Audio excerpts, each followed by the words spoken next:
মুসলমানদের মধ্যে আবার দুই দল আছে। কয় দল? কর মুসলমানদের মধ্যেও কয় দল? দুই দল। এক দল হলো ঈমানওয়ালা মুসলমান, আরেক দল হলো ঈমান ছাড়া মুসলমান। বুঝাইতে পারলাম? দুনিয়ার মধ্যে দল ছিল কয়টা? এক দল মুসলমান, আর এক দল কি? জোরে কোন কি? কাফের বাদ। মুসলমানদের মধ্যে দল কয়টা? দুইটা। একটা হলো ঈমানওয়ালা মুসলমান, আরেক দল হলো ঈমান ছাড়া মুসলমান।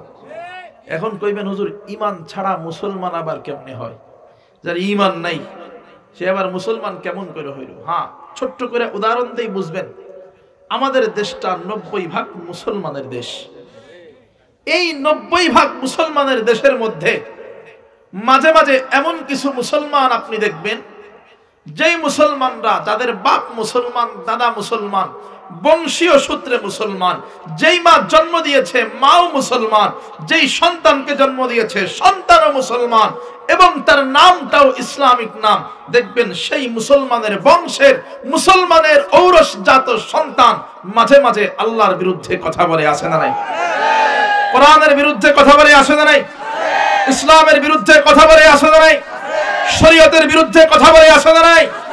তার মানে যেই মুসলমানের সন্তান, কোন মুসলমানের সন্তান যদি আল্লাহর বিরুদ্ধে কথা বলে, ইসলামের বিরুদ্ধে কথা বলে, কোরআনের বিরুদ্ধে কথা বলে, কোরআন ওয়ালাদের বিরুদ্ধে কথা বলে, রাসূলের বিরুদ্ধে কথা বলে, তাহলে মনে করবেন সে হতে পারে মুসলমান, কিন্তু তার দিলের মধ্যে যদি এক বিন্দু পরিমাণ ঈমান থাকতো, মুসলমানের সন্তান কোনদিন আল্লাহর বিরুদ্ধে কথা বলতে পারতো না, ইসলামের বিরুদ্ধে কথা বলতে পারতো না, কোরআনের বিরুদ্ধে কোনো কথা বলতে পারতো না। মুসলমানের সন্তান যদি কোনদিন কোরআনের বিরুদ্ধে কথা বলে, তাহলে ক্লিয়ার, বিষয় ক্লিয়ার, সে হতে পারে মুসলমান, হতে পারে নামে মুসলমান, কিন্তু দিলের ভিতরে এক ফোঁটা পরিমাণ ঈমান নাই।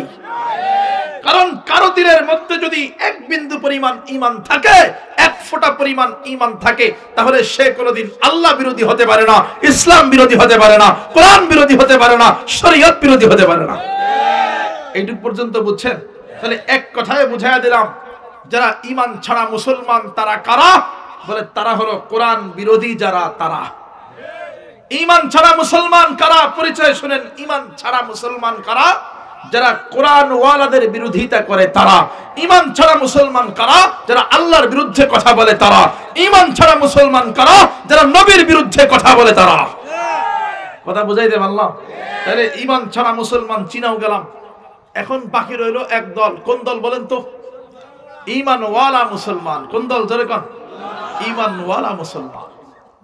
ঈমানওয়ালা মুসলমানদের চিহ্ন কি? হুজুর একে একে তো সবই চিনলাম, ঈমান ছাড়া মুসলমানও চিনলাম, ঈমানওয়ালাদের চিহ্ন কোনগুলো, কি কি? একটু আগে আসেন। একটু আগে যে বললাম আফ্রিকানদের চেনার জন্য চিহ্ন আছে না নাই? হ্যাঁ, চাইনিজদের চেনার জন্য চিহ্ন আছে না নাই? অস্ট্রেলিয়ানদেরকে চেনার জন্য চিহ্ন আছে না নাই? ঠিক তেমনি ভাবে যারা ঈমানওয়ালা মুসলমান, আল্লাহ রাব্বুল আলামিন বলেন তাদেরকে চেনার জন্য আমি আল্লাহ অনেকগুলো চিহ্ন দিয়ে রেখেছি।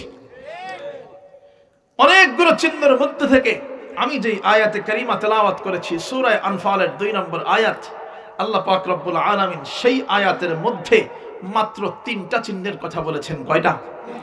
ঈমানদারকে চেনার জন্য মাত্র 3টা চিহ্নের কথা, বিশেষ 3টা চিহ্নের কথা এই আয়াতে বলেছেন।